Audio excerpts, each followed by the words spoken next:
kita semua ada Zoom meeting pagi hari ini.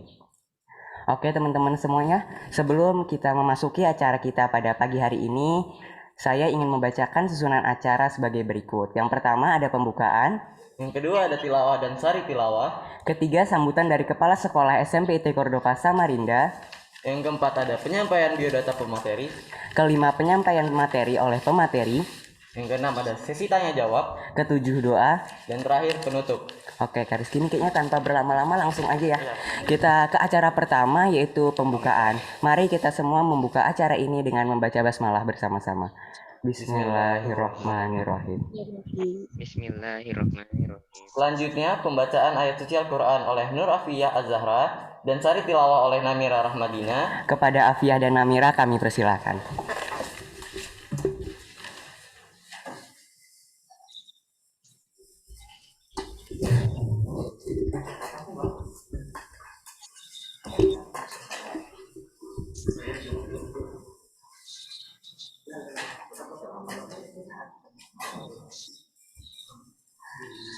Assalamualaikum warahmatullahi wabarakatuh.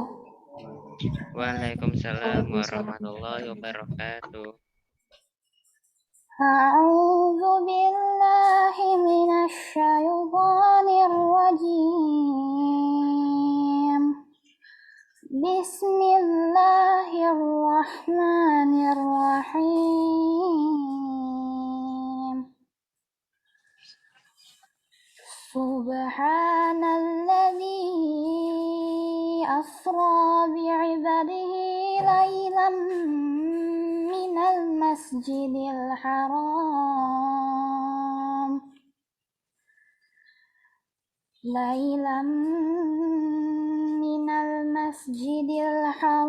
ilal masjidil aqsa alladzi barakna hawlahu linuriyahu min ayatina innahu huwas sami'ul basir. Wa ataina Musal kitaba wa ja'alnahu hudan li bani Israil.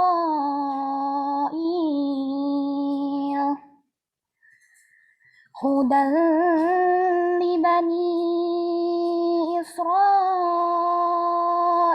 alla tattakhizu min duni wakila.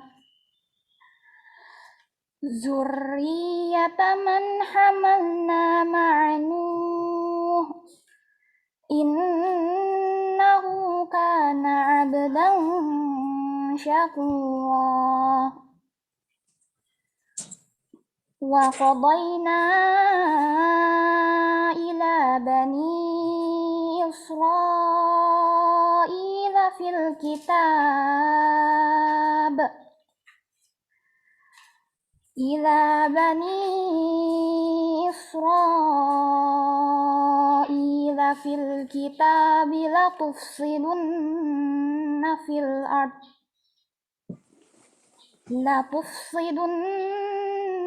في الأرض مرتين ولتعلن علوا كبيرا. فإذا جاء وعد أولاهما بعثنا عليكم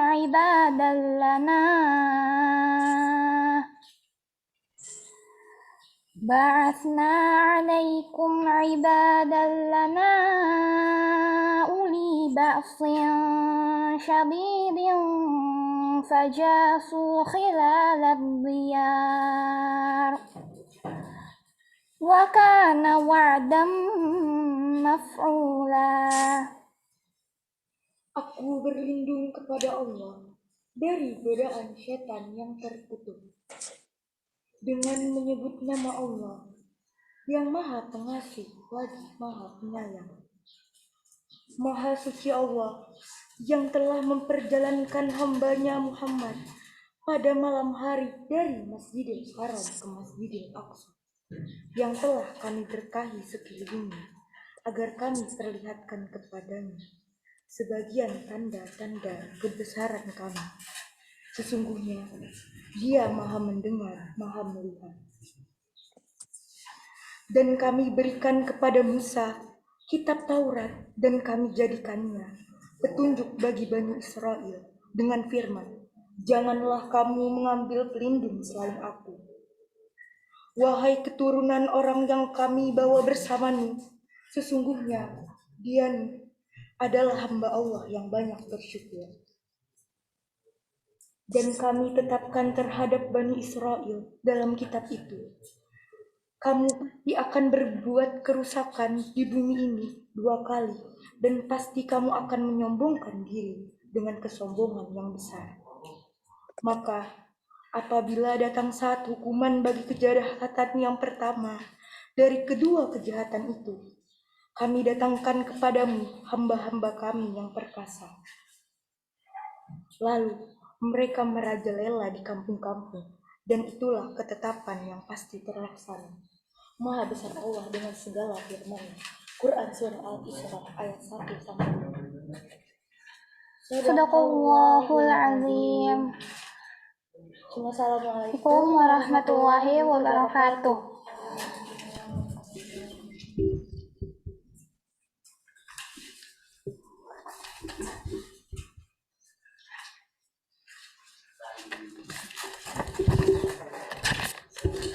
Surahul Azim, semoga yang membaca dan mendengar mendapat pahala dari Allah Subhanahu wa taala. Amin amin ya rabbal alamin. Selanjutnya sambutan dari Kepala Sekolah SMP IT Cordova Samarinda atau yang mewakili. Kepada ustadz atau ustazah, waktu dan tempat kami persilahkan. Ini mohon maaf, sudah memastikan lagi. Ustaz Sariko, apakah sudah masuk?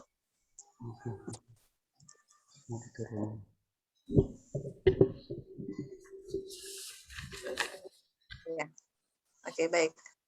Mohon izin ya, saya mewakili Ustaz Sariko karena beliau sampai saat ini belum bisa dihubungi, jadi mendadak Ustaz mewakili beliau untuk menyampaikan beberapa sambutan. Ya. Bismillahirrahmanirrahim. Assalamualaikum warahmatullahi wabarakatuh. Waalaikumsalam warahmatullahi wabarakatuh. Alhamdulillahirrahmanirrahim. Assalatu wassalamu ala asyrafil anbiya'i wal mursalin Sayyidina wa maulana Muhammadin wa ala alihi wa ashabihi ajma'in. Alhamdulillah, yang pertama yang saya hormati pemateri kegiatan Isra Mi'raj kita pada saat ini, yaitu Dr. Ustadz Sani bin Husain, SSIM PD. Selamat datang Ustadz Sani, apakah beliau sudah bergabung di webinar kita?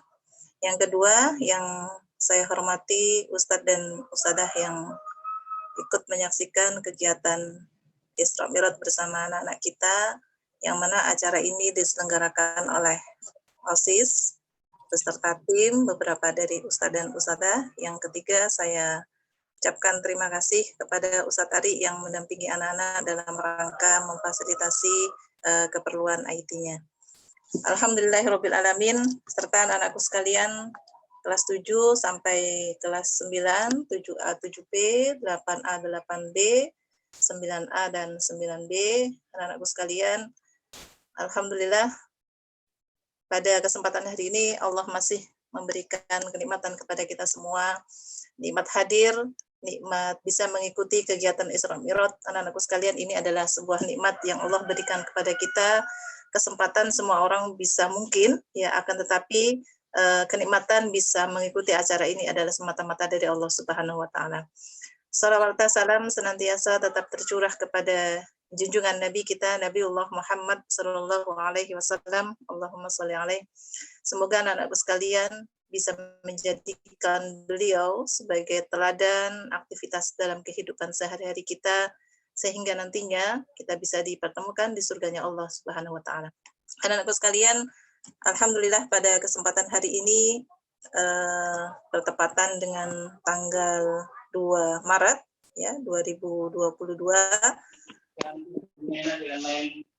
di OSIS ya, di periode barunya yang terpilih ya. Selamat. Ini adalah kegiatan perdana yang kalian lakukan dalam rangka kegiatan Isra Mi'raj. Anak-anakku sekalian, dalam rangka kegiatan ini adalah semata-mata kita mengingatkan kepada kita semua bahwa apa peristiwa yang terjadi di dalam kegiatan Isra Mi'raj itu adalah banyak sekali pelajaran yang bisa kita ambil yang menjadi penyemangat kita dalam rangka melaksanakan aktivitas kehidupan sehari-hari kita di dunia. Yang kedua, Ustazah berharap kalian semua meskipun ini dilaksanakan secara online, bisa dipastikan kalian semua ada yang mendengarkan sambil rebahan, yang mendengarkan sambil kondisi dalam perjalanan, yang mendengarkan sambil makan, sambil bercanda dan lain sebagainya. Anak-anakku sekalian silahkan fokus, bisa mengikuti dan mengambil pelajaran serta arahan-arahan yang diberikan oleh pemateri kita, yang mana pemateri kita ini adalah luar biasa. Beliau baru doktor ya. Beliau titelnya banyak betul, ini panjang ya, Dr. Sani bin Hussein, SSI MPD. Silahkan disimak dengan baik apa yang beliau lakukan, apa yang beliau sampaikan ya. Karena sesungguhnya ketika kita meluangkan waktu mulai dari 7.30 sampai 9.30 hanya sekedar hadir secara nama di Zoom, akan tetapi ilmunya tidak bisa kita ambil, maka sesungguhnya adalah sia-sia ya. Kita ikuti kegiatan ini dalam rangka mencari ridhonya Allah, niat ya. Apa yang kita lakukan ini adalah kegiatan untuk kebaikan kita di dunia serta nantinya di akhirat. Nah, anakku sekalian, itu yang bisa Ustazah sampaikan. Mohon maaf, ini tadi harusnya Ustadz Sariko, akan tetapi beliau tidak bisa juga dihubungi sehingga mendadak Ustazah gantikan dalam rangka memberikan arahan ya. Terakhir tadi, silahkan diikuti dengan baik anak-anakku sekalian ya. Apa yang disampaikan oleh pemateri kita pada hari ini dicatat dan diaplikasikan dalam kehidupan nyata. Apalagi kalau kita lihat temanya ya, itu luar biasa ya, menjadi motivasi tersendiri buat ikhwan ya, yang sampai ketika anakku sekalian ya, seorang kalau ikhwan itu harus sholat jamaah di masjid ya, menjadikan salah satu motivasi besar buat kita materi kita pada hari ini. Mungkin itu apa yang bisa Ustazah sampaikan, kurang lebihnya mohon maaf. Apabila ada yang kurang berkenan, Ustazah akhiri. Assalamualaikum warahmatullahi wabarakatuh. Waalaikumsalam. Waalaikumsalam warahmatullahi wabarakatuh. Terima kasih Ustazah Eli atas sambutannya pada pagi hari ini. Sebelum kita memasuki ke acara inti kita pada pagi hari ini, kita akan membacakan biodata pemateri.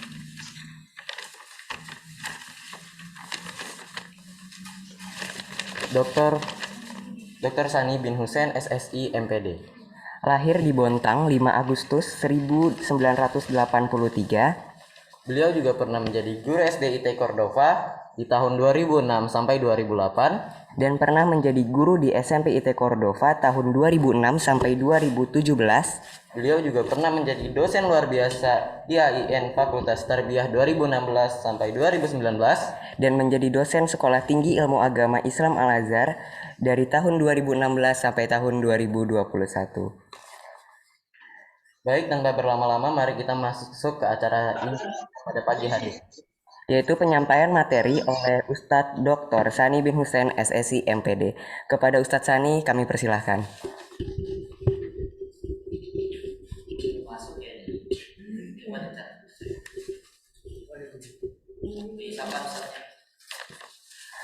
Assalamualaikum Ustadz, mungkin sudah ada di Zoom meeting Ustadz Sani?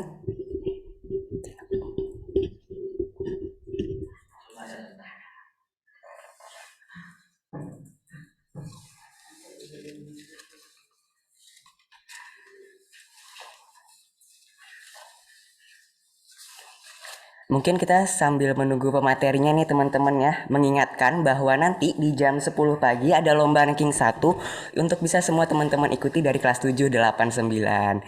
Terus juga ada deadline lomba poster, mengingatkan lagi bahwa deadline-nya untuk ikhwan dan akhwat itu di hari ini ya, jam 11:59 WITA malam nanti ya.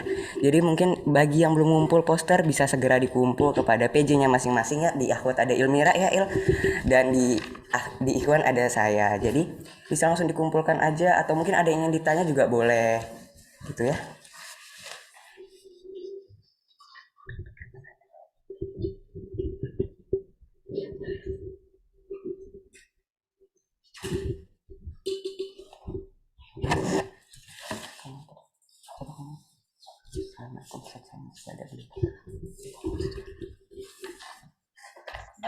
Absen dulu mungkin nak teman-teman ini dari kelas 7A1. Oh ya, boleh kali ya. Teman-teman mungkin boleh menyalakan kameranya semua dari kelas 7A1, 7A2, 7B1, 7B2, mungkin 7C juga.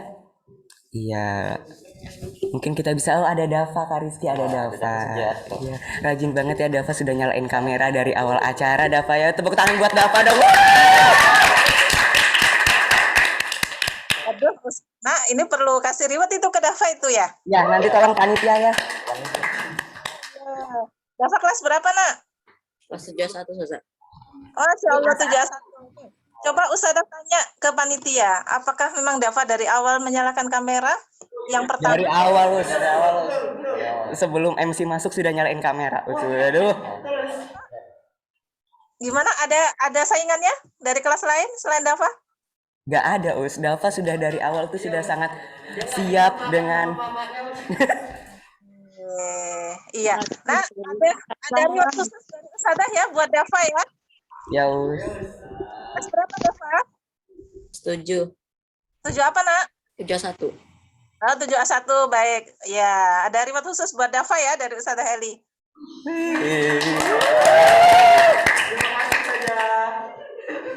Kalau offline, nanti kalau offline datangi Ustazah ya.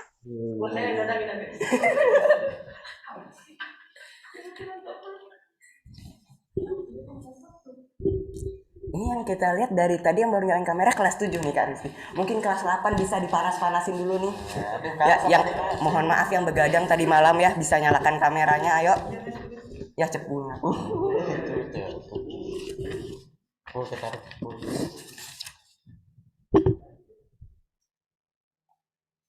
Mungkin dari 8A1 atau 8A2, 8B1 mungkin. Oke, kita lihat belum ada apa sudah ada yang nyalakan kamera.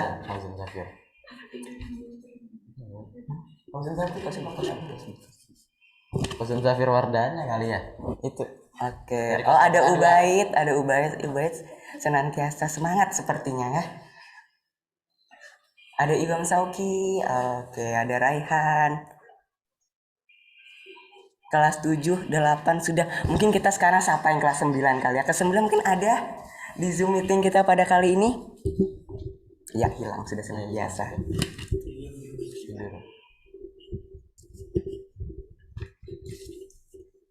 Ada Ustazah Isti. Assalamualaikum Ustazah. Waalaikumsalam warahmatullahi wabarakatuh. Oh, Ustazah di sekolah.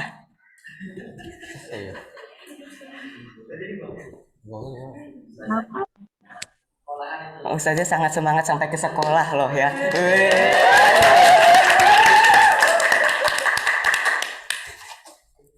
Demi taruh aja itu Ustazah Isti ya. Terima kasih Ustazah telah menyalakan kameranya. Mungkin Taruh sama ya di sebelahnya. Tolong rewardnya buat Ustazah Isti.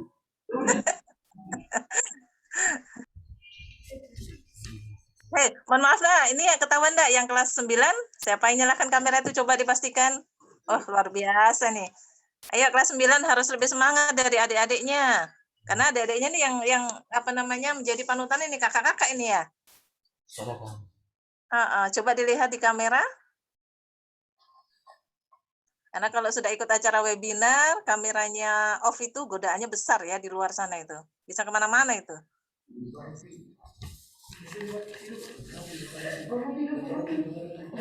Abdullah Naufal Rafi itu sudah menyalakan kamera.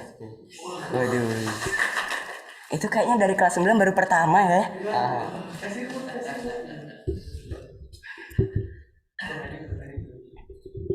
Adakah Hanif juga dari kelas 9A1 yang sudah menyalakan kamera? Aduh. Sangat rajin. Dito nggak mau nyalain kamera Dito? Oh, Ditonya sombong.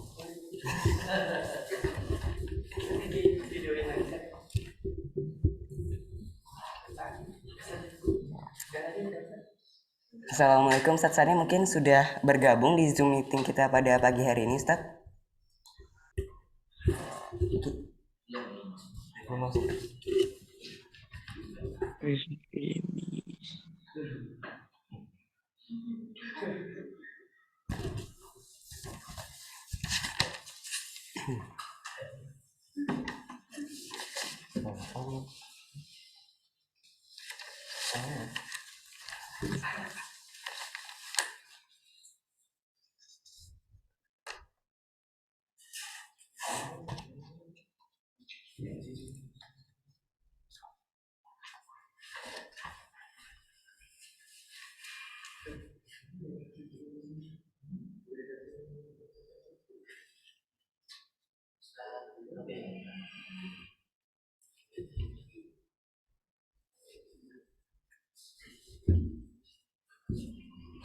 Ya, sambil menunggu pemateri kita datang ya teman-teman, mungkin teman-teman ada yang belum sarapan saking bersemangatnya pagi kali ini ya, mungkin bisa sambil sarapan, sambil ya silahkanlah sarapan dulu sambil menunggu pemateri kita datang ya.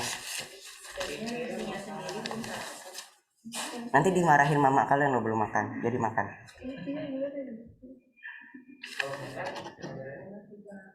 Oh iya kak, ya sudah kata Kak Dito nanti kalau makan kamera mati, jadi kata Kak Dito jangan makan deh. Wow. Jadi dong. Jadi misalnya kalian mau pingsan salahkan Kak Dito ya, mohon minta pertanggungjawabannya, nomornya nanti akan di share di bawah sini Kak Rizky ya, untuk minta pertanggungjawaban Kak Dito gitu.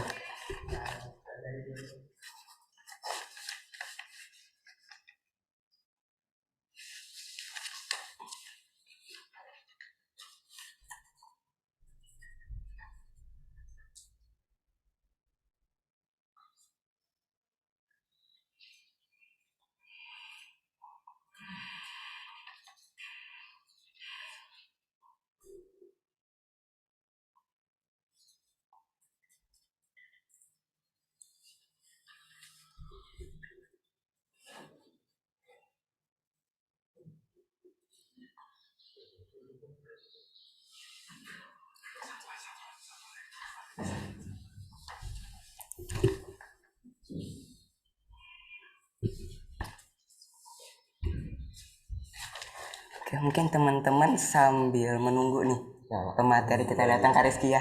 Tunggu. Mungkin teman-teman ada yang tahu nggak sih tema kita pada pagi hari ini tuh apa ya? Udah kelihatan kayaknya deh. Oh ya udah kelihatan green screen dah. Green screen belakang saya ternyata. Mohon maaf nih. Ya, oh ya mungkin teman-teman bagi yang teman sekelasnya belum masuk bisa langsung aja di chat, dihubungin, di bom rumahnya juga boleh. Terserah sih ya. Yang penting tolong disuruh masuk ya. Iya, siapa tahu mau perang juga mereka. Mungkin ada dendam pribadi yang kayak, kamu cepu nih, kamu gini-gini kan siapa tahu. Ya. Bukan menyindir. Ya kalau tersindir ya maaf. Ya, mungkin bisa diingatkan teman-teman untuk masuk, soalnya biasanya tuh banyak nih yang besok cuma webinar nggak usah masuk, nggak kelihatan. Tidur aja. Iya tidur. Sebetulnya terjadi di kelas kita sendiri nih. Iya, kelas kita. Apa kita yang langsung nyapa kelas kita nih? Kak Rizky mungkin 8A2 bisa menyapa, tadi 8A2 belum ada nih Kak. Tadi udah ada. Baru satu dong. Jun nih. Siapa lagi, banyak kan temennya, ada berapa? Ada 29. 29 kurang 1, 28. Mungkin bisa disapa-sapa. Wah, 28 orang lainnya gitu. Dari 8A2 nih Kak Rizky. Terlalu banyak sih. Nggak hafal saya kalau saya. Halo Fauzan. Halo. Mungkin kita bisa sapa-sapa adik kelas lagi yang lainnya ya. Siapa? Oke, siapa nih? Siapa aja? Ada Keanu dari 7A2 nih, banyak fansnya di sini nih. Fans. Aku juga nggak ikutan deh. Ini kita ada ngomong. Ada Ikhwanul Azam dari 7A2, ada Raisya Akbar 8A1. Assalamualaikum Reja.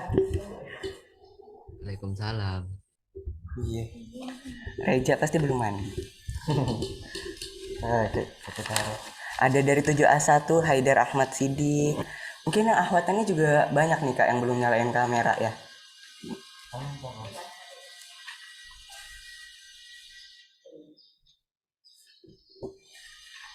Mungkin Kak Eki bisa diganti ininya. Slide-nya ini doang. Orang-orangnya Ustaz tadi. Ustaz bisa digeser satu orang, digeser gitu. Dan diganti.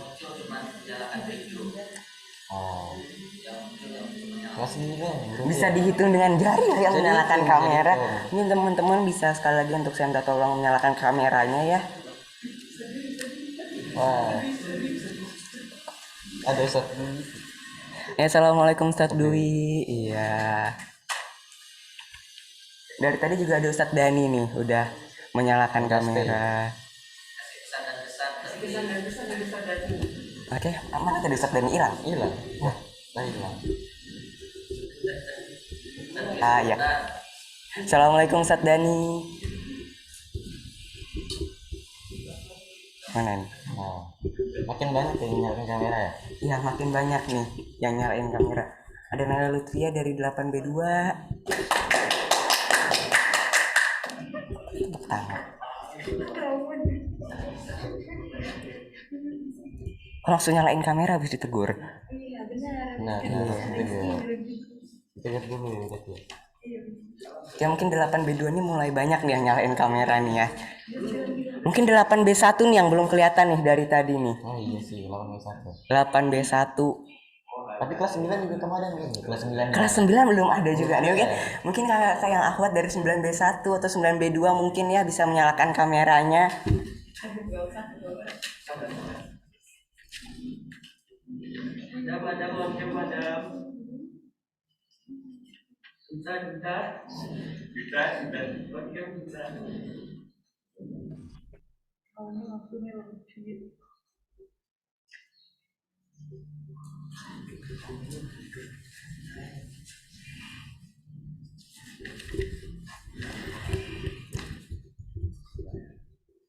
Ini 7B1 ada 7B2 nih yang nggak ada nih. 7B2 mungkin bisa dari 7B2 menyalakan kameranya. Assalamualaikum Ustadz Sani, bisa mendengar suara saya Ustadz?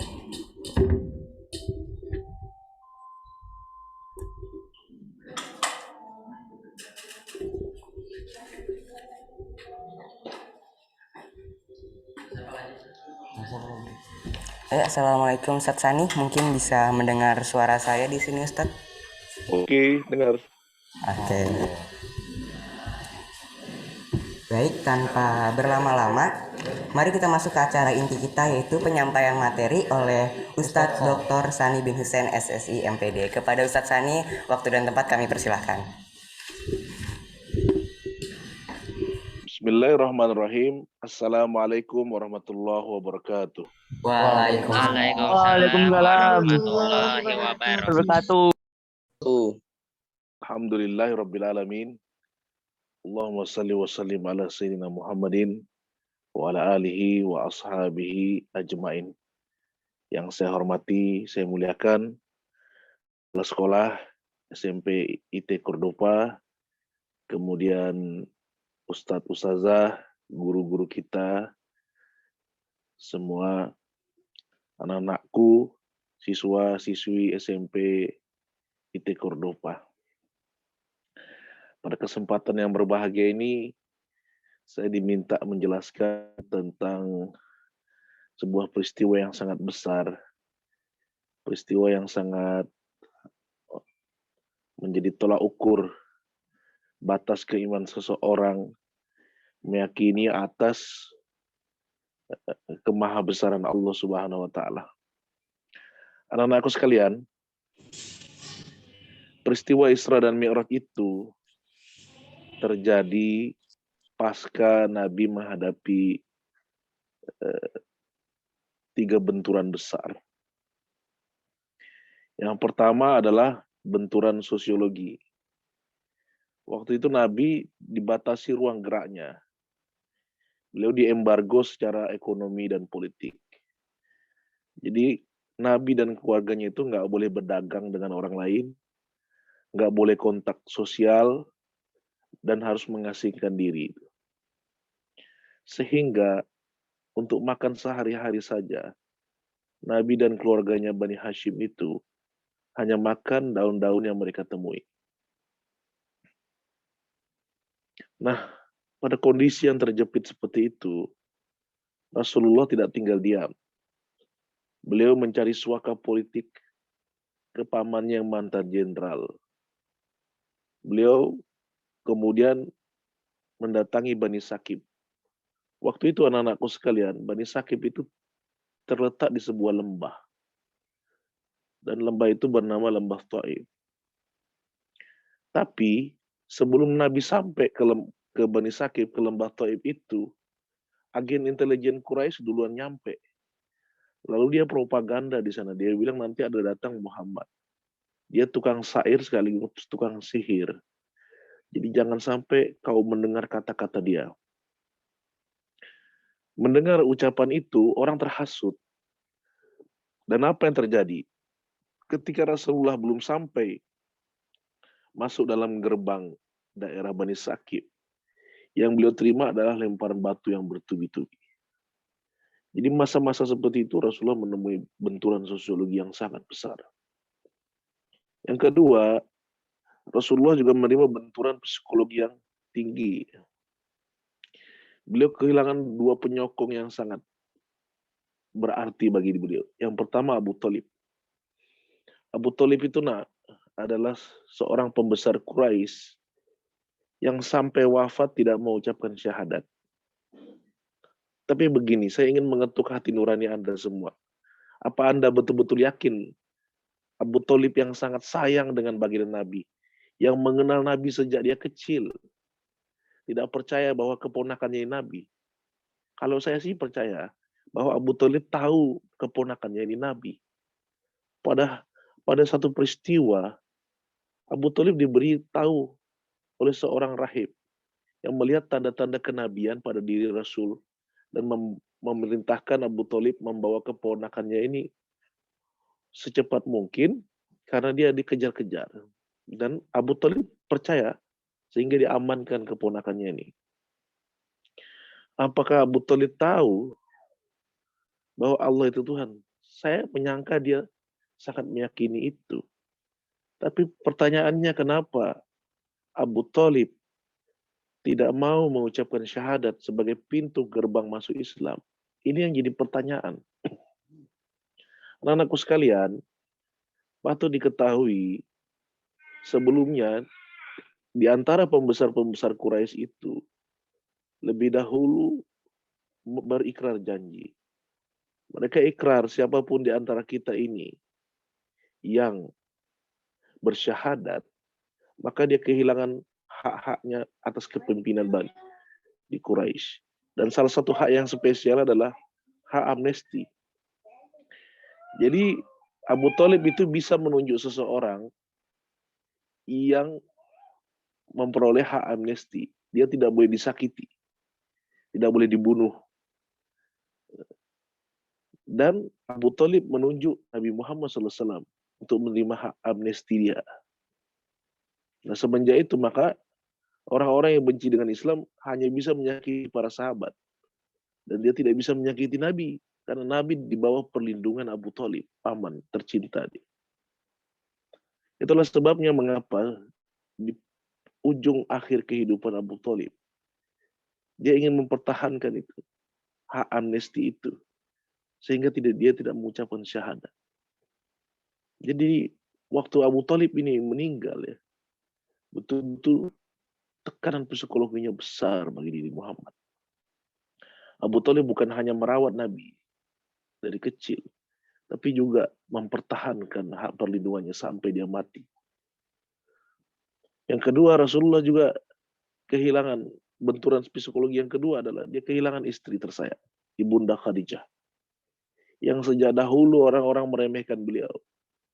Tapi Ibunda Khadijah menjadi atlet utama, tulang punggung perjuangan, bukan hanya hal dalam masalah mental, tapi masalah finansial. Nah, kehilangan ini betul-betul memukul. Maka ini yang saya sebut tadi, benturan psikologi. Jadi benturan sosiologi, benturan psikologi. Dan yang ketiga adalah Rasulullah SAW sedang menghadapi benturan politik. Karena waktu itu hampir semua pimpinan kabilah didatangi oleh orang-orang yang benci dengan Nabi Muhammad SAW. Jadi begitu orang-orang yang benci dengan Islam ini kemudian mendatangi semua lini. Mereka menyatakan begini, mereka propaganda. Kalau Nabi Musa itu kan membelah lautan. Nabi Ibrahim alaihissalam itu kan nggak mempan dibakar api. Ya. Nabi Isa alaihissalam bisa menyembuhkan orang sakit. Nah sekarang Nabi Muhammad itu kalau dia Nabi, mukjizatnya apa gitu.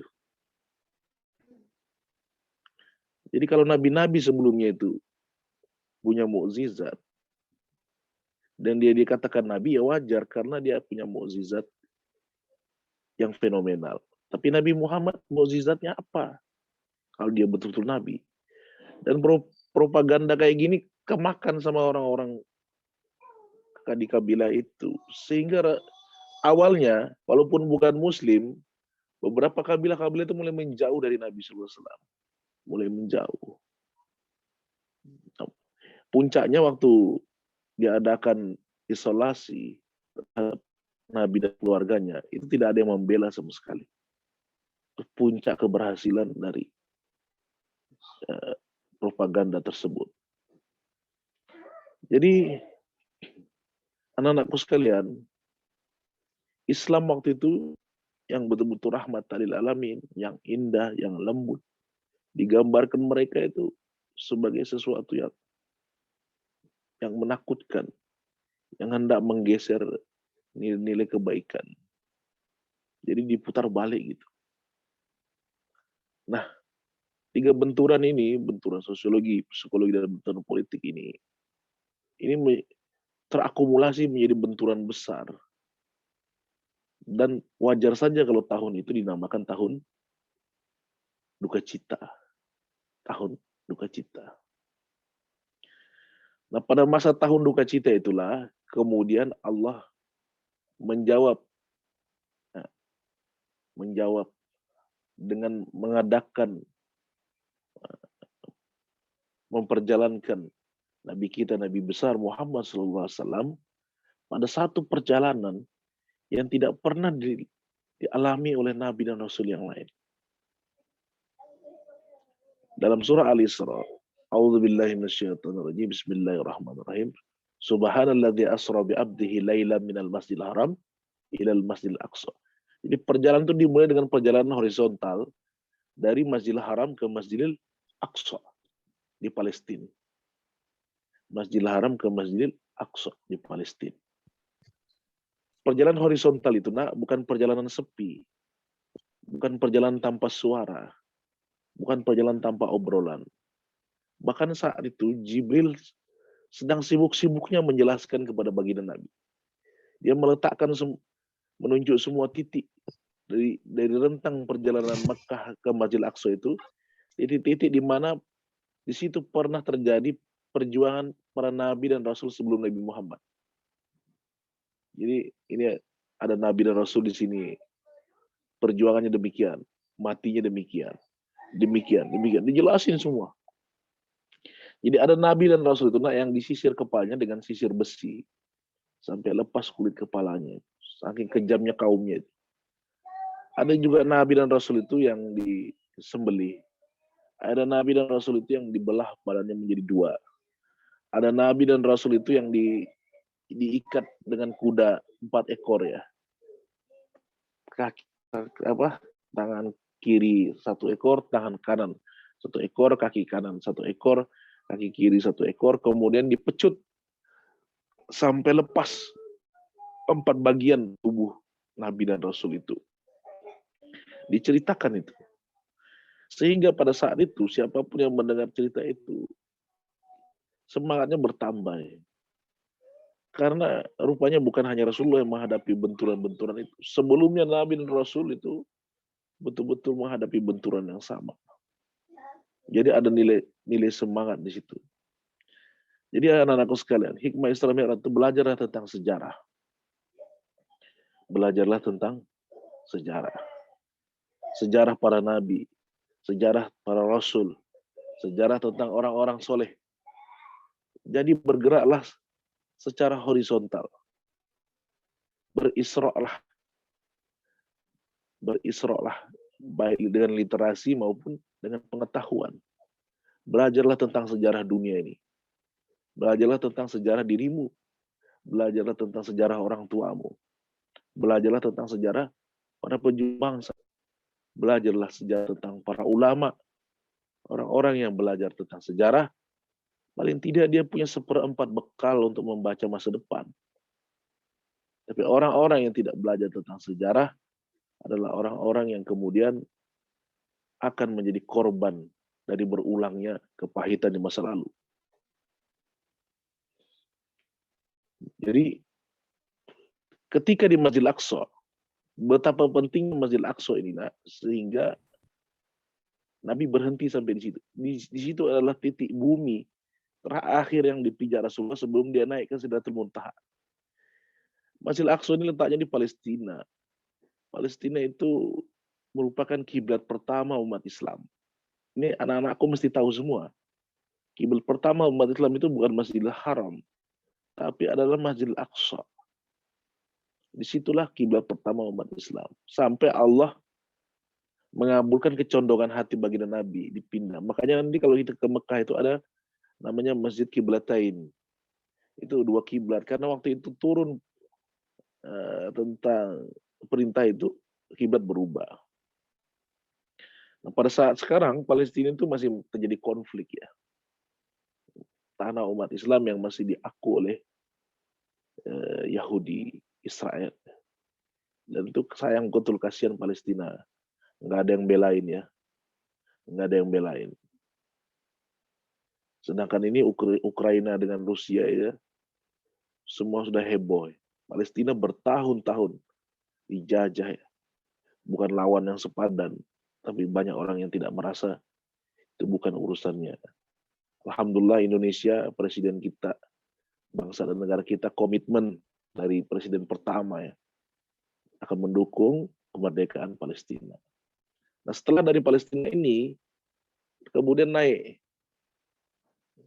ke langit, ke Sidratul Muntaha. Ustaz tidak cerita lagi nih, langit pertama, langit kedua, langit ketiga, langit keempat, kemudian surga, neraka. Ustaz nggak cerita lagi. Karena saya yakin anak-anakku semua sudah mengikuti Isra Mi'raj ini di masjid, di musola, di mana-mana. Dan saya yakin materi ceramahnya pasti langit pertama, langit kedua, langit ketiga, surga, neraka. Jadi kalau Ustadz ceramah kayak gini lagi, mengulang materi yang di masjid tadi malam, mengulang materi di musola tadi malam, mengulang materi Isra Mi'raj bertahun-tahun yang lalu, terulang lagi. Makanya Ustadz mau cerita sisi lain. Kenapa Nabi kok diangkat ke langit gitu? Paling tidak ada 3 hal. Yang pertama, Rasulullah saat itu melihat bebannya berat sekali. Merasa terpukul. Gitu. Dengan diangkat ke langit itu, bumi itu kelihatan kecil. Nah. Ya, seperti debu saja. Bumi ini seperti debu. Nah. Semakin tinggi lagi, bukan bumi yang seperti debu, tapi gugusan Bima Sakti yang seperti debu. Nah. Seperti debu kecil itu. Jadi semakin tinggi Nabi naik ke langit itu, semakin kecil bumi ini. Seperti nokta saja, kecil, seperti titik saja. Sehingga Nabi itu bergerak dari sempitnya dunia ini kepada luasnya kemahabesaran Allah Subhanahu wa taala. Jadi Anda itu kalau naik pesawat lihat kecil ya. Kecil. Wah, rumah kecil, apa kecil. Seolah-olah Allah ingin memberikan kebesaran jiwa kepada Nabi. Muhammad diperintahkan ya naik. Diperjalankan. Berjalan dari sempitnya, kecilnya dunia ini kepada luasnya anugerah dan kemahabesaran Allah. Itu yang pertama. Alasan kedua kenapa Nabi dinaikkan ke langit. Karena untuk menjawab orang-orang yang propaganda tadi, katanya kan Rasulullah itu Nabi, tapi mukjizatnya apa gitu? Nabi Musa belah lautan, kan? Nabi Ibrahim nggak mampu dibakar api, ya kan? Nabi Isa bisa nyembuhin orang sakit, dan banyak lagi mukjizat para nabi yang lain. Nah, Nabi Muhammad itu apa? Maka peristiwa Isra Mi'raj ini peristiwa yang sangat besar. Yang tidak pernah dialami Nabi Ibrahim. Tidak pernah dialami Nabi Musa. Tidak pernah dialami Nabi Isa. Peristiwa yang sangat luar biasa yang menggambarkan Nabi itu spesial di sisi Allah. Itu alasan kedua kenapa Nabi diangkat ke langit. Yang ketiga, kenapa Rasulullah SAW diangkat ke langit? Allah ingin menyampaikan bahwa puncak dari solusi berbagai permasalahan adalah hubungan baik dengan Tuhan. Jadi kalau jiwamu terbiasa berkomunikasi dengan Allah dalam tanda kutip beribadah, karena sholat itu kan mi'rajnya orang mukmin. Kalau jiwamu terbiasa menyambung hubungan dengan Allah, maka berbagai persoalan yang kau hadapi itu tidak akan membuat jiwamu mudah menyerah. Jadi pokok dari jalan keluar adalah membuka komunikasi dengan Tuhan. Jarak antara masalah dengan solusi itu tidak lebih jauh jarak antara dahi dengan tempat sujud. Itulah kenapa Nabi di-mi'rajkan. Atas langit dia melihat bumi itu kecil. Dia bergerak dari sempitnya bumi ke maha besaran Allah yang maha tinggi. Maha luas kekuasaan. Maha luas kekuasaan. Yang kedua, Allah yang menunjukkan bahwa ini pribadi spesial. Dia punya satu peristiwa yang nggak pernah sama dengan nabi-nabi sebelumnya. Dan yang ketiga, Allah yang menunjukkan bahwa membangun komunikasi. Karena nanti kalau di Sidratul Muntaha, karena yang dikasih sholat. Sholat itu kan sebenarnya adalah cara manusia menyambung hubungan dengan Tuhan. Jadi siapa yang sholat 5 waktu itu nyambung hubungan dengan Allah. Dan menyambung hubungan itu sebenarnya adalah awal dari semua solusi dari permasalahan. Awal dari permasalahan. Jadi itu Isra Mi'raj itu. Jadi yang pertama adalah belajarlah tentang sejarah. Dan yang kedua, sambunglah komunikasi dengan Tuhan. Ra'isul amril Islam wa amuduhus salat. Pokok ini, kehidupan ini Islam. Dan tiang Islam adalah sholat. Kalau rumah itu tidak punya atap, kasih aja rumbia. Rumah itu tidak punya dinding, kasih triplek. Rumah tidak punya alas, kasih aja terpal. Tapi kalau rumah tidak bertiang itu ambruk, nggak bisa. Bangun komunikasi. Nah, komunikasi dengan Allah ini baik jika seorang anak itu membangun komunikasi 3 hal terhadap makhluk juga baik. Yang pertama kepada orang tuanya, ya. Yang kedua kepada gurunya, yang ketiga kepada temannya. Kita mulai dari rumah ya. Di rumah itu sebenarnya orang tua itu bukan pembantu kita. Orang tua itu justru adalah orang yang harus kita layani dengan sebaik-baiknya. Tapi kan anak-anak sekarang enggak.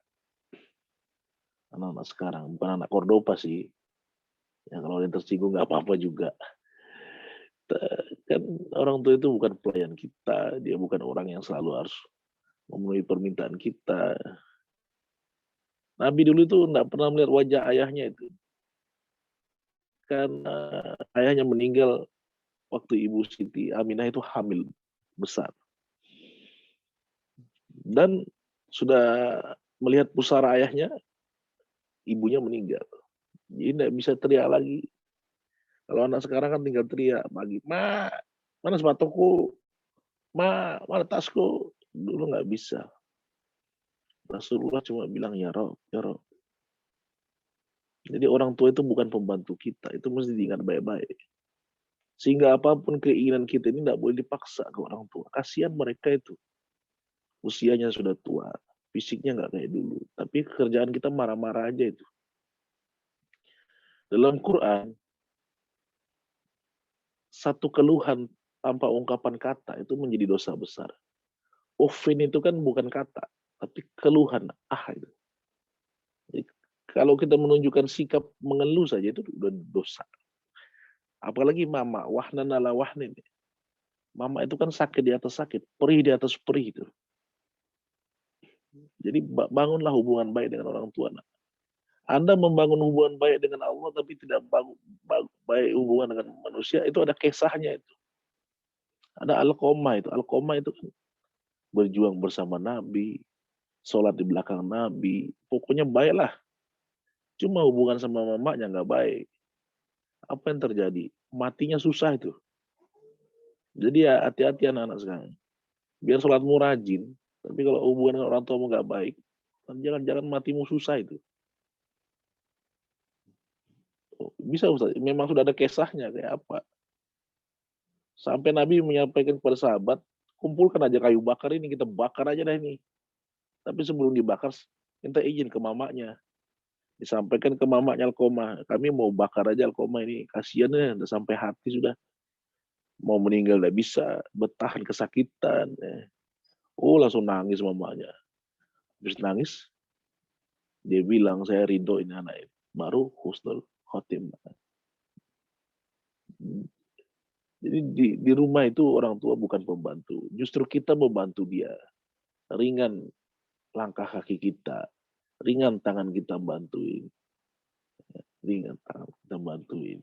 Kalau bisa sih, kalau kita belum bisa membantu yang banyak, minimal urusan-urusan kita sendiri. Baju kita cuci sendiri kah? Apakah itu bantuin bersihin rumah kah? Apakah yang kita mampu-mampu lah. Mampu-mampu. Yang kedua, jaga hubungan dengan guru. Nah, guru itu kan orang tua di sekolah. Guru orang tua di sekolah. Sebagian ulama, puncak dari cobaan murid terhadap guru itu saat dia berbeda dengan gurunya. Saya ingat betul. Jadi puncak ujian seorang guru dengan murid itu saat dia berbeda dengan gurunya. Jadi puncak ujian antara Imam Malik dengan Imam Syafi'i saat mereka berbeda. Jadi Imam Syafi'i sama Imam Malik itu, Imam Malik kan guru, Imam Syafi'i itu murid. Dan mereka berbeda dalam beberapa sisi, sehingga menimbulkan dua mazhab Maliki dan mazhab Syafi'i. Tapi demikian, Imam Syafi'i itu sangat hormat pada gurunya. Dia kalau buka kertas depan gurunya itu pelan-pelan, takut nyinggung gurunya itu. Jadi kalau Anda ini masih sama pendapatnya dengan guru dan menghormati guru, itu wajar aja. Ya pendapatnya sama, ya warnanya sama. Ya. Tapi kapan Anda beda pendapat dengan guru Anda, beda warna pengetahuan Anda masih hormat, berarti Anda sukses menjaga hubungan guru dengan murid. Sekarang kan enggak, beda pendapat aja udah saling musuh-musuhi. Jangankan guru dengan murid, kamu bukan muridku lagi, kamu bukan guruku lagi, Anda sudi. Beda pendapat kecil aja. Yang perbedaan pendapat tuh nggak dibawa ke akhirat. Sampai liang kubur aja udah hilang semua warna-warna itu. Maka anak-anakku sekalian, dengan guru berbeda pendapat pun, kita masih suruh hormat. Dan itu tunjukkan adab para ulama di masa lalu. Imam Syafi'i dengan Imam Malik. Jadi dengan teman-teman kita jaga. Yang dijaga dari teman itu 3. Perkataan, perasaan, dan tindakan. Yang pertama, perkataan, hizbul lisan. Luka di badan itu masih ada harapan sembuh, tapi luka di hati, karena syaitan lisan itu dalam, bertahun-tahun itu. Jadi jangan gampang sembarang ngomong. Anda kan sudah SMP semua. Udah bisa merasa. Jangan gara-gara perkataan Anda pada teman Anda, apakah hinaan, apakah bulian. Ini akan berdampak. Jika ada orang menghina seseorang, dan dia tidak mau minta maaf, sampai dia mati, maka sampai mati, ibadahnya nanti di akhirat akan diambil orang yang dia hina itu.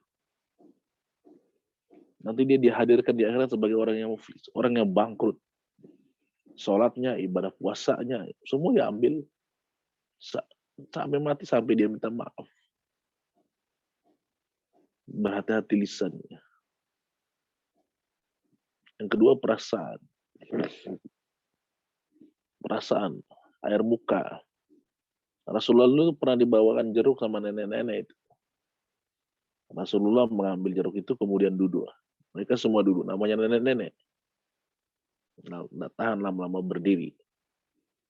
Habis itu Rasulullah cicipi jeruk itu. Dan tidak biasanya Rasulullah membagi kepada sahabat di belakangnya. Ini enggak, Rasulullah pegang semua jeruk itu. Setelah nenek-nenek itu senang, dia balik, Rasulullah ditanya para sahabat, ya Rasul, tidak biasa engkau tidak membagi semua jeruk itu. Rasulullah bilang, jeruk ini sangat asam, sehingga aku memegang semua jeruk ini. Saya khawatir kalau saya bagi pada Anda semua, muka Anda akan kecut, sehingga mengecewakan orang yang memberi. Jadi perasaan, bahkan kita masak aja aromanya sampai ke tetangga itu disuruh kasih banyak airnya, harus dibagi pada tetangga, itu menjaga perasaan. Menjaga perasaan. Jadi ketinggian keluhuran manifestasi agama dalam diri seseorang itu menjaga perasaan muslim. Yang satu dengan yang lain. Itu ketinggian ilmu seseorang itu dari kepandaian dia menjaga perasaan. Menjaga perasaan. Muslim satu dengan muslim yang lain. Apalagi teman belajar, teman di sekolah yang sama. Itu ketinggian ilmu dan manifestasi kedalaman ilmu dalam jiwanya. Tapi tidak peduli dia katanya orang pinter, tapi kalau sering menyakiti hati saudaranya, sering nyinggung, sebenarnya ilmunya sampai tenggorokan aja. Sampai tenggorokan aja. Jadi ketakutan orang-orang alim itu menyinggung perasaan orang. Itu ketakutan paling tinggi dari orang-orang alim. Jadi kalau orang-orang tidak takut saudaranya tersinggung, itu sebenarnya bukan orang alim. Itu aja indikatornya. Ustaz kalau ngecek orang alim itu aja. Dia kalau betul-betul jaga perasaan orang berarti alim dia itu. Kalau dia sembarangan aja,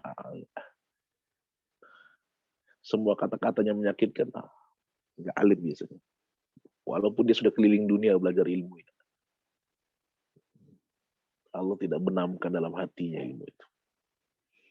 Jadi itu yang pertama tadi belajar tentang sejarah, kedua jaga hubungan dengan Allah, tapi mesti diingat hubungan dengan Allah itu baik kalau kita jaga hubungan dengan guru kita yang mengajari kita cara mendekat kepada Allah. Kita menjaga hubungan baik dengan orang tua yang menjadi wasilah kebaikan datang atas diri kita sejak kita kecil, bayi dan sebagainya. Menjaga hubungan baik dengan teman-teman kita. Yang ketiga, mempersiapkan diri. Isra Mi'raj ini meminta kita mempersiapkan diri.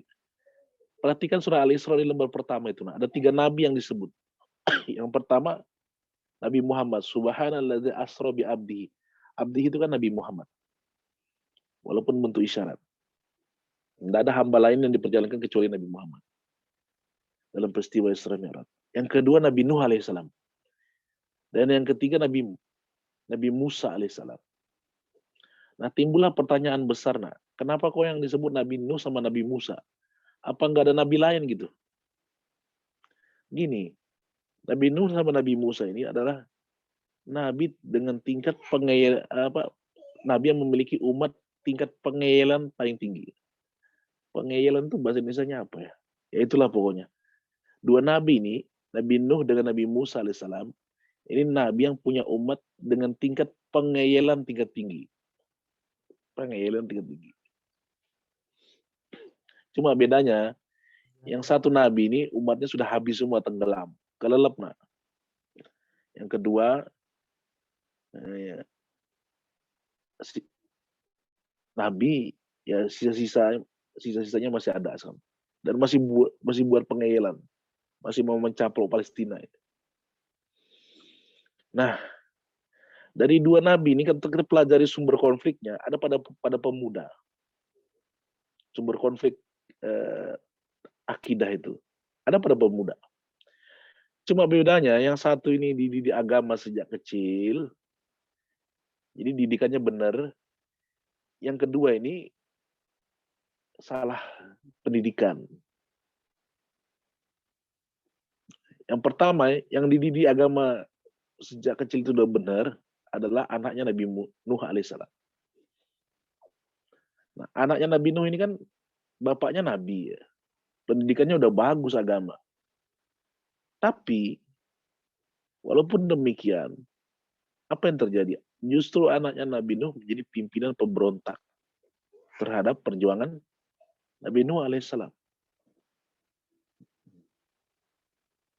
Jadi kalau ada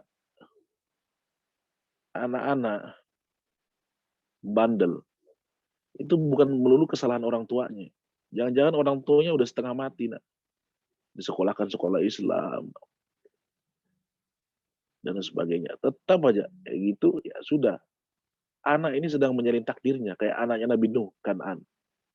Udah pendidikannya bagus dari kecil, anaknya Nabi, bapaknya Nabi ini. Tetap aja kayak gini anaknya. Ini sedang menjadi takdir. Nah ini yang kita takutkan. Nak. Kalau kamu sudah sekolah-sekolah Islam, TK-nya Islam, SD-nya Islam, SMP Islam, masih hobi pengeyelan, ini hati-hati. Jangan-jangan nasibnya kayak anaknya Nabi Nuh kan ini. Nah, bapakmu Nabi, mana ada? Pengeyelan nanti kan tinggi. Nah, ayo kita buat kapal di atas gunung ya. Nanti kita tenggelam ini. Mana ada? Pengeyelannya itu. Nah, ayo nak. Cepat naik. Air sudah merambat naik ke atas gunung. Nanti kau tenggelam. Mana ada? Ya sama kayak kita dikasih tahu orang tua kita, dikasih tahu ustaz-ustaznya kita. Nah, banyak belajar besok. Besok mau ulangan supaya nilaimu tinggi. Mana ada? Nah, belajar baca Quran supaya nanti kamu bisa lulus ujian. Mana ada? Mana ada? Mana ada? Mana ada? Tenggelam tuh. Biasanya kalau yang mana ada itu. Nanti tidak punya keistimewaan. Sekarang kan lagi trending itu, generasi knalpot. Jadi prestasinya cuma suara knalpotnya aja itu. Sedih ya. Jadi itu yang kalau sedangkan Nabi Musa alaihissalam sumber konfliknya itu ada pada pemuda juga.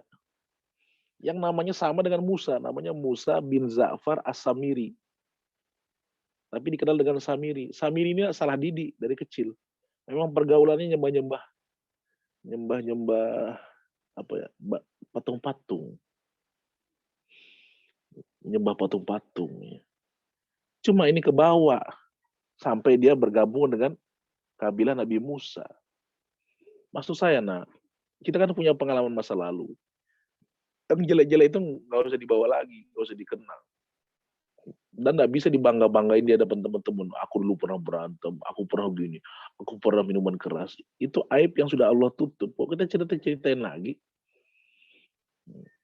Jadi, masa lalu yang menjadi keburukan tidak boleh dibanggakan. Boleh diceritakan sekedar jadi pelajaran bagi generasi yang akan datang. Jadi tidak boleh dibanggakan. Diceritakan sebagai pelajaran aja.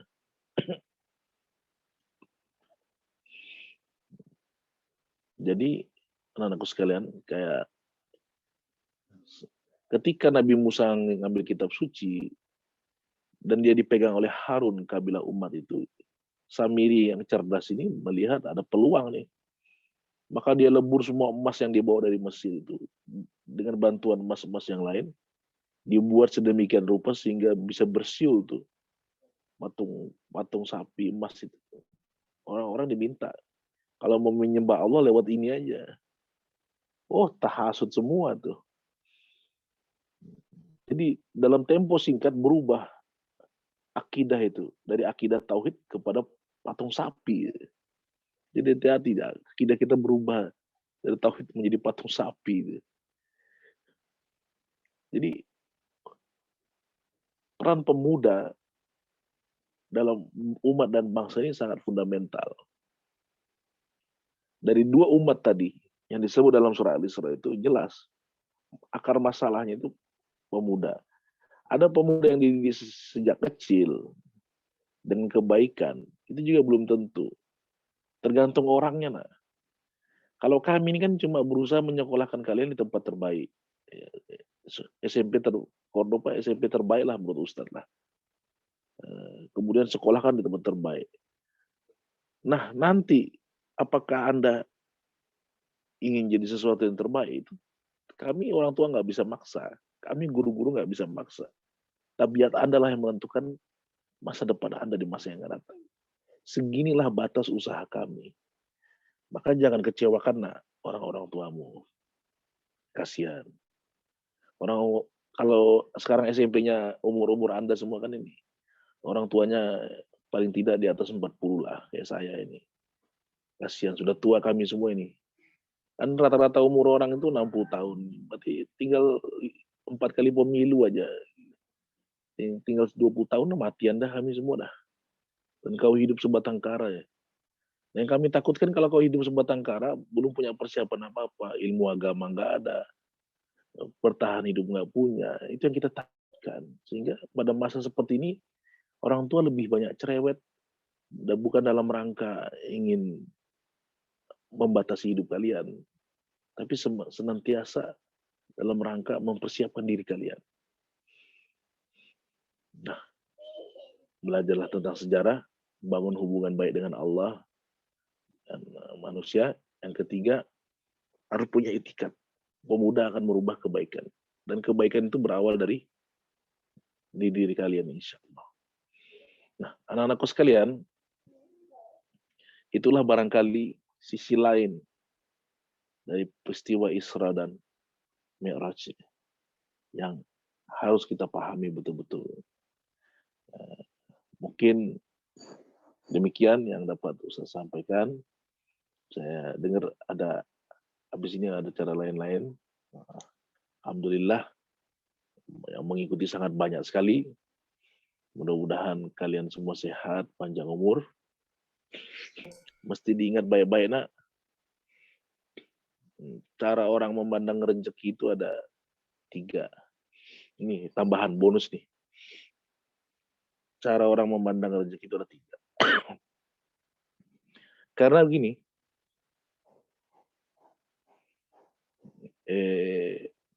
hidup manusia ini sebenarnya adalah menjalani semua butir soal. Butir soal itu namanya masalah ya. Masalah itu kan butir soal, permasalahan.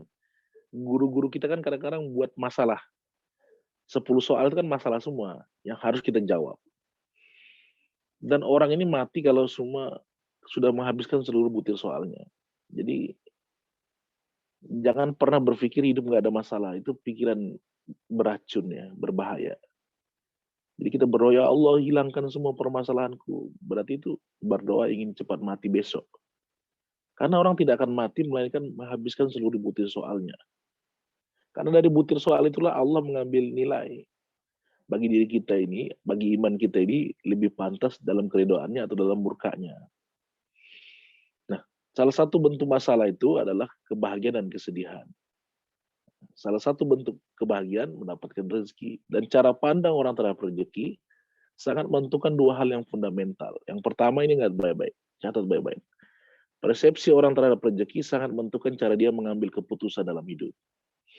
Dan yang kedua, persepsi manusia terhadap rezeki sangat menentukan daya tahan dia dalam menghadapi kehidupan yang penuh dengan ujian dan cobaan. Orang itu di dunia ini terbagi 3. Yang pertama, orang memandang rezeki itu wajah nazar yatazadu. Kenapa disebut demikian? Karena orang-orang pada level ini memandang rezeki itu berdasarkan kuantitas. Pertambahan banyak, uang tambah banyak tambah rezeki, mobil tambah banyak tambah rezeki, tanah tambah banyak tambah rezeki, ya kan? Tapi apakah ini salah? Enggak juga. Perhatikan dalam surah Nur, yursilis sama alaikum midrara wa yumdid bi amwal wa banin. Jadi kata Tuhan, pertambahan harta itu rezeki. Enggak ada yang salah. Tapi kan orang enggak boleh berhenti di level ini. Ini level ini terlalu riskan, terlalu banyak jebakannya. Jebakan paling tinggi kan disorientasi hidup. Yang dimaksud disorientasi hidup itu orang udah mulai lupa dengan tujuan hidupnya dan menjadikan kebutuhan hidup menjadi tujuan hidup. Makanya alhaqumut takatsur hatta zurtumul maqabir. Nanti orang kalau udah mati dia baru sadar betapa yang selama dia kejar mati-matian nggak dibawa mati. Maka kemudian nggak boleh berhenti di sini, dia harus upgrade naik pada level yang kedua, yang lebih aman dari yang pertama sih. Wajah nazar insyara. Pada level kedua ini orang tidak lagi memandang kebahagiaan itu pada batasan material, tapi cita rasa. Coba perhatikan dalam Quran, wa zuhrufa in kullu dzalik lamma mataul hayatid dunya. Allah sudah menciptakan pernak-pernik keindahan itu mengantarkan satu cita rasa yang lebih mahal dari material, yaitu rasa bahagia. Nah, rasa bahagia enggak? Rasa bahagia ini unik ya. Perhatikan Firaun. Perhatikan Firaun. Kekuasaannya itu luas sekali. Kekuasaannya itu luas sekali. Tapi apa dia bahagia? Enggak kan? Jadi jangan berpikir kekuasaan yang luas itu membuat Anda bahagia. Belum tentu juga. Dan lihat Korun, hartanya banyak, tapi dia bahagia. Enggak juga. Jadi jangan menyangka orang kaya itu pasti bahagia. Belum tentu. Dan jangan bilang orang miskin itu pasti menderita. Juga belum tentu. Banyak orang nangis di atas spring bed jutaan nggak bisa tidur. Tapi banyak orang tidur ngorok di atas tikarnya berlobang. Di sini letak keadilan Tuhan, nah. Supaya setiap hamba-hambanya bisa mencicipi rezeki pada level ini. Nggak peduli dia miskin ataupun kaya. Tapi kan kehidupan ini bukan hanya cari bahagia toh. Ada level yang lebih tinggi, wajah nazar, ibadah.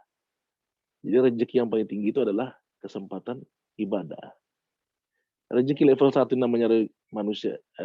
Rezeki yang pertama ini disebut manusia kuantitas. Rezeki level kedua manusia kualitas. Dan rezeki yang ketiga manusia integritas.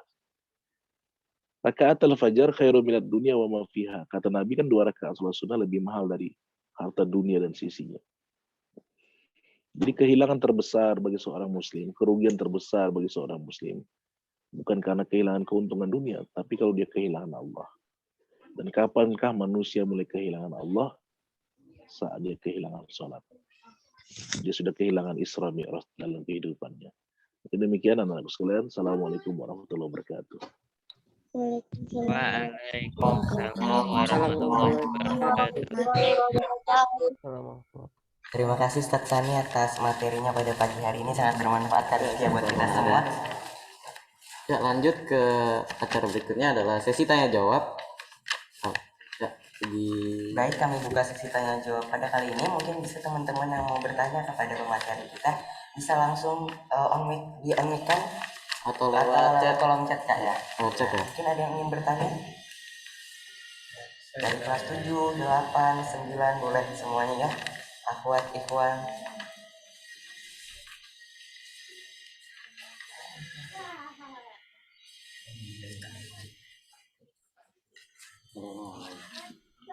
Mikir nih Kak pertanyaannya apa ya. Mungkin dari ikhwan, akhwat yang nyalain kamera mungkin bisa juga langsung di unmute aja untuk bisa bertanya ya. Lewat kolom chat juga bisa ya? Ya, lewat kolom chat juga bisa. Mungkin ada yang malu mungkin ya. Ada yang malu.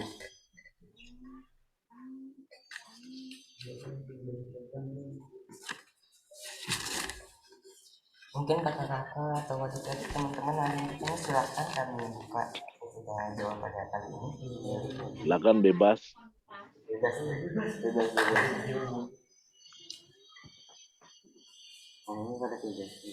Kalau nggak ada nggak apa-apa. Ada yang bertanya nih Ustaz, siapa nih? Ya.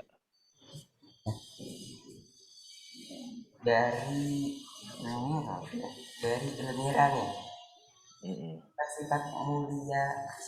Sifat-sifat mulia Rasulullah yang nggak banyak orang tahu itu apa ya Ustaz? Apa saja ya Ustaz? Sifat-sifat mulia Rasulullah yang nggak banyak orang tahu gitu Ustaz. Ya.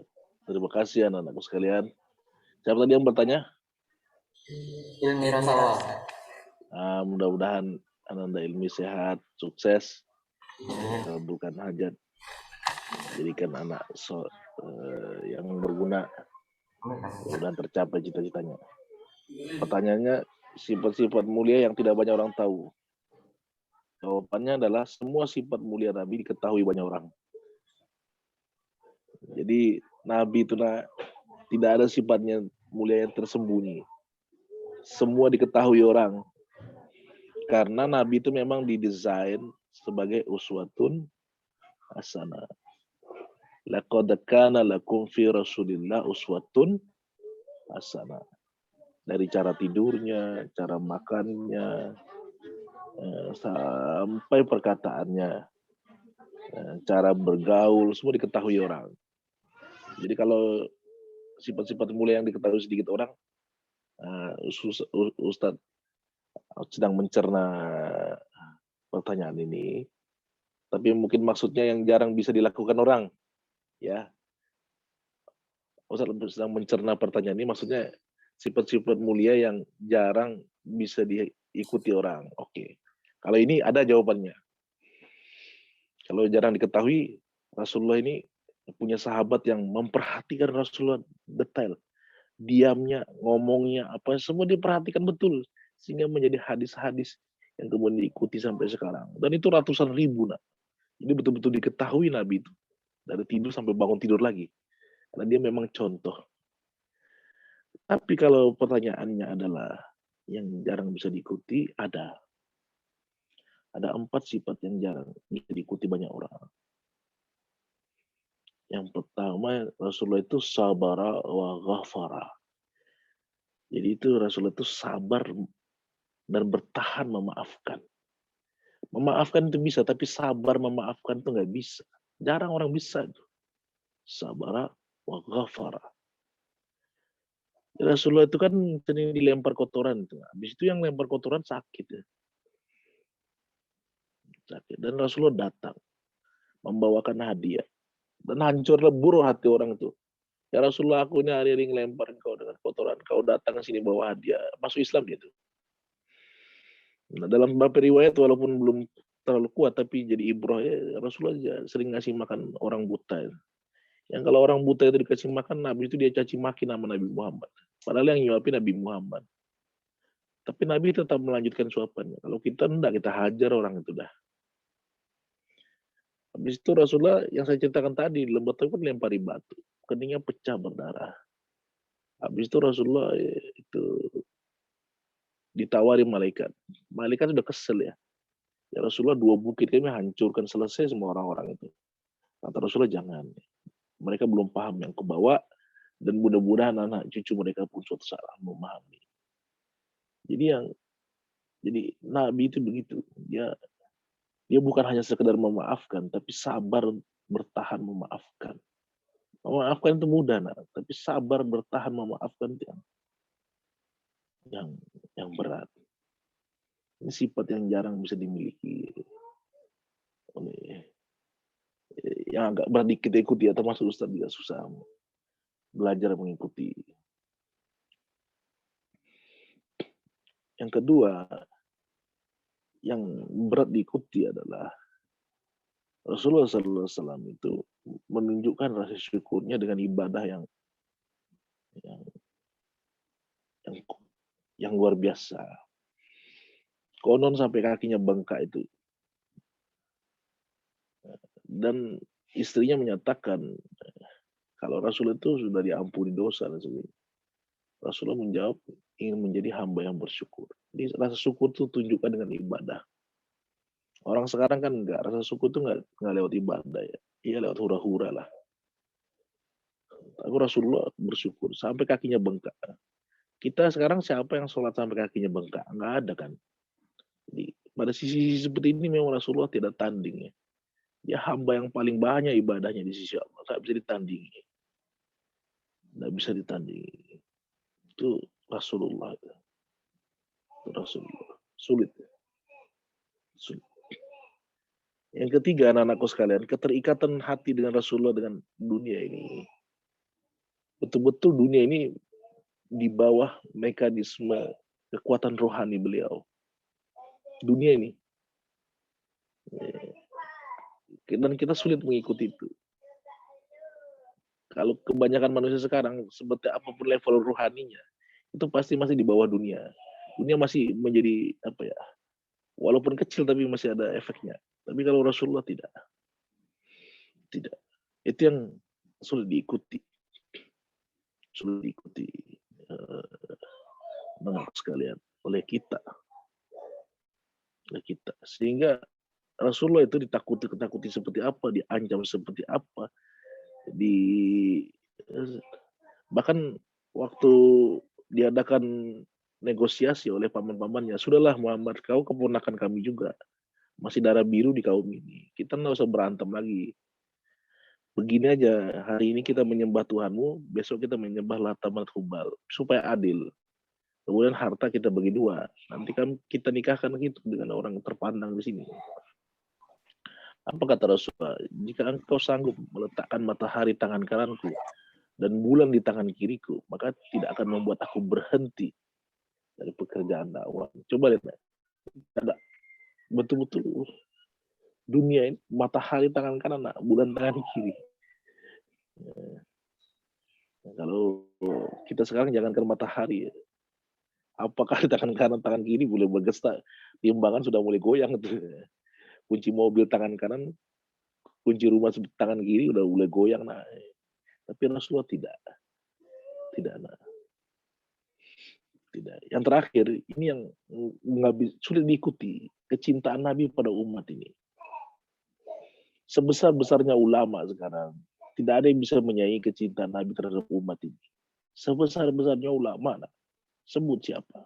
Tidak ada yang bisa menyaingi kecintaan Nabi pada umat ini.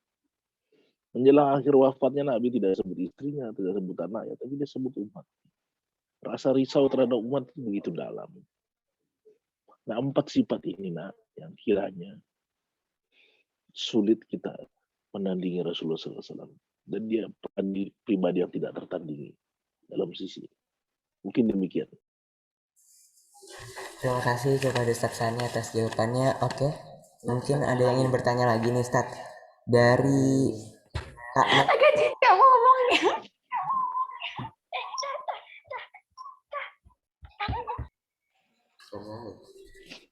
Ya, enggak apa-apa.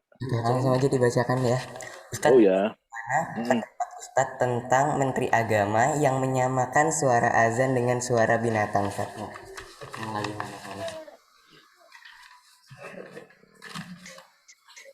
Jadi yang pertama,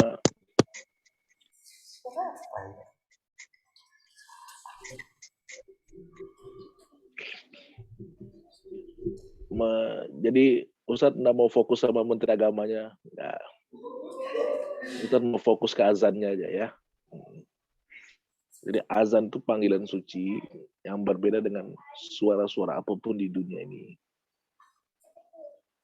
Apa yang membuat azan itu kemudian panggilan suci yang nggak sama dengan suara apapun di dunia ini?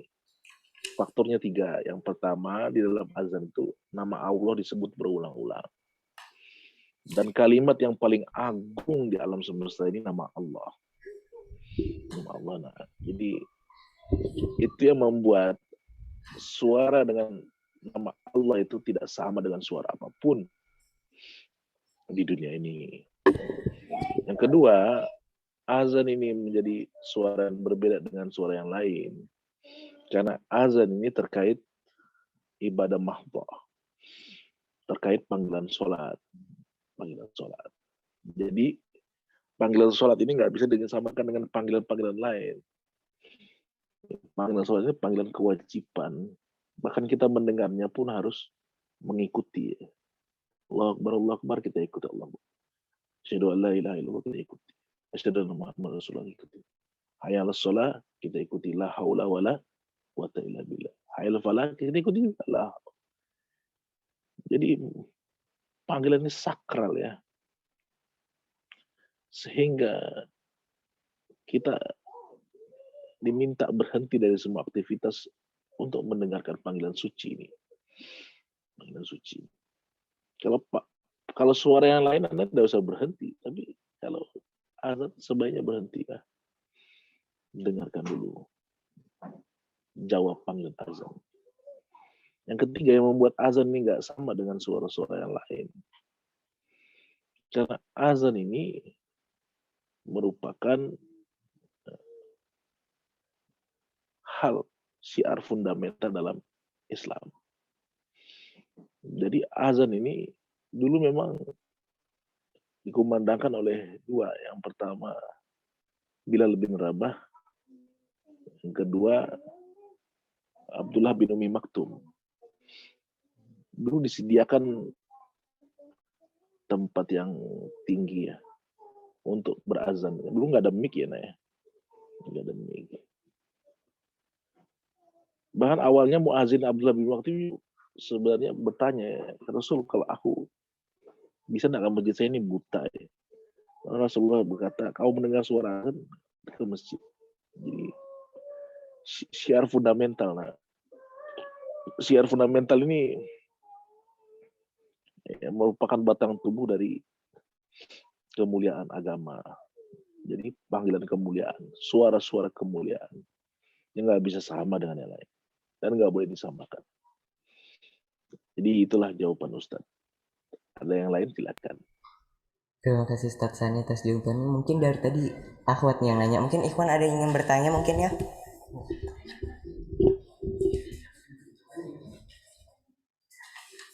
Oke. Kayaknya nggak ada nih Kak yang mau bertanya lagi. Terima kasih Ustadz Sani atas waktunya telah bisa mengisi acara kami pada hari ini Ustadz. Ya. Selanjutnya adalah pembacaan doa oleh Ananda Fahri Askarobani. Kepada Ananda Aska kami persilahkan.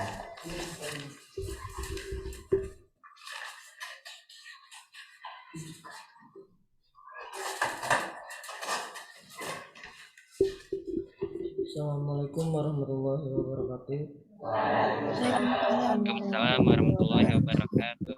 Teman-teman serta para hadirin sekalian, marilah kita tundukkan kepala sejenak bermunajat kepada Allah Subhanahu wa taala. Semoga kita selalu diridhoi olehnya dan semua yang kita lakukan tercatat sebagai pahala di sisinya. Amin ya rabbal alamin. A'udzubillahi minasyaitonirrajim. Bismillahirrahmanirrahim. Alhamdulillahirabbil alamin. Hamdan yuwafi ni'amahu wa yukafi'u mazidah.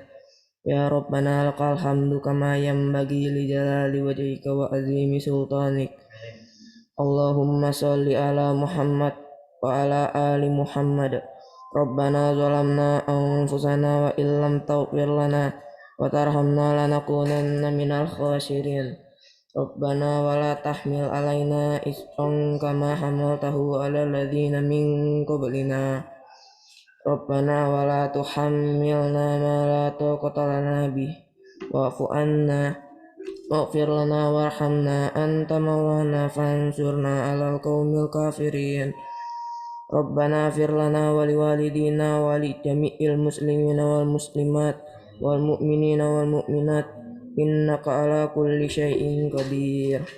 Ya Allah, jadikanlah webinar ini sebagai majelis ilmu yang bermanfaat, sebagai pembangkit semangat bagi kami dan manfaat bagi kemajuan bangsa kami.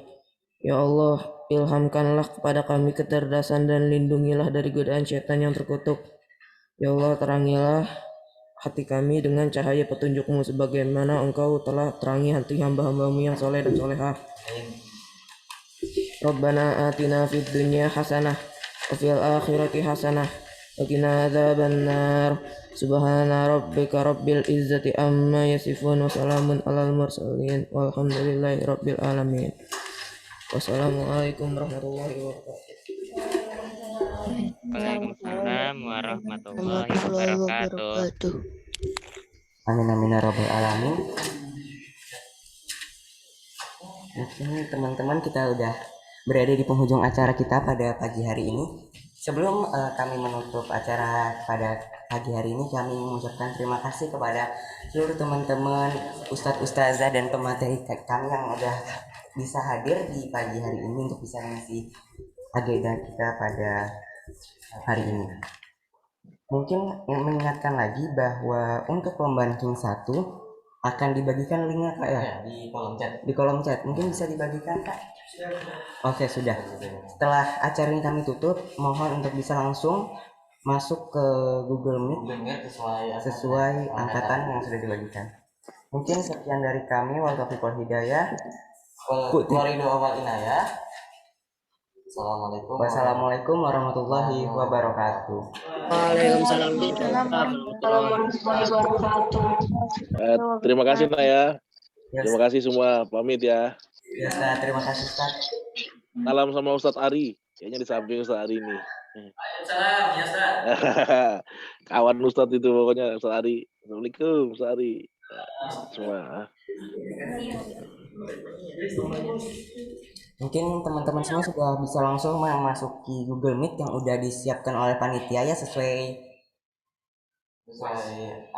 kelas angkatannya.